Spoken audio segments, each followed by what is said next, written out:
Udhna police સ્ટેશનમાં એક cyber ફ્રોડનો ગુનો દાખલ થયેલો હતો,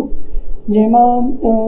અમારી પાસે એક ઇન્ફોર્મેશન હતી કે એક વ્યક્તિ છે એ પોતાની પાસે અત્યારે બેંકની ચેકબુક, પાસબુક, પોતાના બેંકના ડિટેલ્સ અને એક મેમોરેન્ડમ એટલે કે પાર્ટનરશિપની ડીડ લઈ અને જઈ રહ્યો છે. અને આ જે બેંકના ખાતા છે એ પોતે સાયબર ફ્રોડમાં યુઝ કરે છે. અને સાયબર ફ્રોડમાં જે રીતે અત્યારે આપણે જોઈ રહ્યા છીએ કે ડિજિટલ અરેસ્ટ કરવું અથવા તો ગેમિંગના નામે જે ફ્રોડ કરી અને પૈસા લે છે, એ પૈસા નાખવા માટે થઈ અને જે બેંક એકાઉન્ટ્સની જરૂર પડે છે એ બેંક એકાઉન્ટ્સ ખોલવા માટેનું કામ આ વ્યક્તિ કરી રહી છે. જે આધારે પોલીસ ઇન્વેસ્ટિગેશન્સ કર્યું, અમે એ વ્યક્તિને લઈ આવ્યા અને ઇન્વેસ્ટિગેશન્સ દરમિયાન એની પાસેથી ઘણા બધા બેંકના ખાતાઓ પણ મળેલા હતા. એની જે મેઇન આરોપી છે જે અમે અટક કરેલા છે, અગાઉ 25 જેટલા આરોપી અટક કરેલા છે, જેમાં એક કિરાત જાદવાણી કરીને પણ છે. કિરાત જાદવાણી જે મેઇન આરોપી છે એની ઓફિસનું જે સર્ચ અમે કર્યું એ વખતે અમને 164 જેટલા અલગ અલગ બેંકના કરંટ અને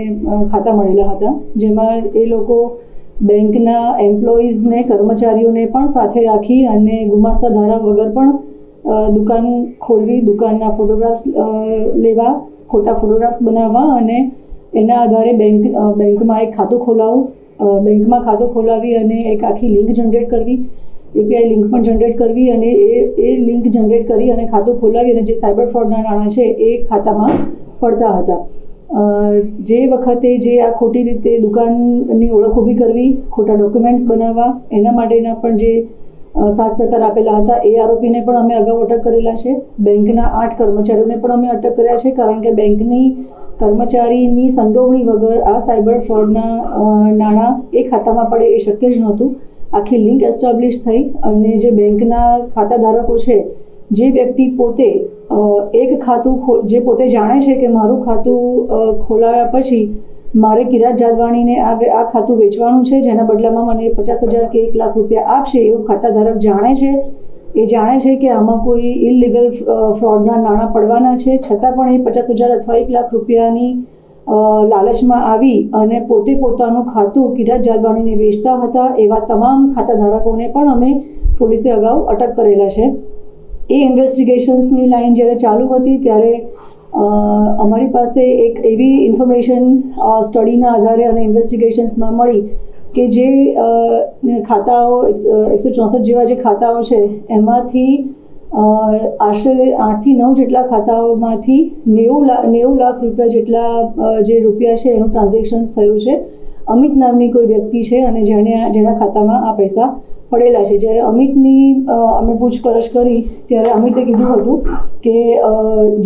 આમાં જે આરોપી છે પકડાયેલા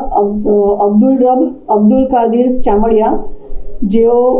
એની પાસેથી જ અમિત જગદીશચંદ્ર ચોકસીના એના અને એના પિતાના ખાતામાં આ 90 લાખ રૂપિયા ગયેલા હતા. જેમાં અમે અમિત જગદીશચંદ્ર ચોકસીની પણ ધરપકડ કરી છે અને જે આરોપી છે અબ્દુલ કાદિર ચામડિયા કે જેણે 90 લાખ રૂપિયાનું મ્યુલ એકાઉન્ટ્સમાંથી ટ્રાન્ઝેક્શન્સ અમિત જગદીશચંદ્ર ચોકસી અને એના પિતાના ખાતામાં કર્યું છે, એ બંનેને અમે અટક કર્યા છે. આની જ્યારે અમે ઇન્ફોર્મેશન લેતા અને ઇન્વેસ્ટિગેશન્સ કરતા હતા ત્યારે આરોપી જે અબ્દુલ કાદિર ચામડિયા છે એણે બીજા એક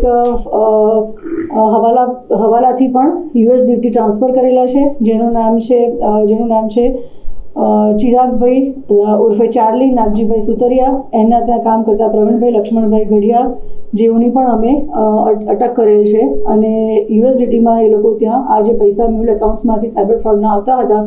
એનું એ લોકો USDTમાં કન્વર્ટ કરતા હતા. આ રીતે અમે અત્યારે પોલીસને 164 જેટલા બેંકના જે એકાઉન્ટ્સ છે અને એમાંથી 25 આરોપીની જે અમે અગાઉ અટક કરેલી હતી, જેમાં બેંકના ખાતા ધારક ઉપરાંત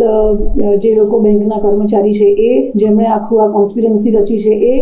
અને જે પૈસા આવ્યા બેંકના મ્યુલ એકાઉન્ટ્સમાં પૈસા આવ્યા પછી એ પૈસાને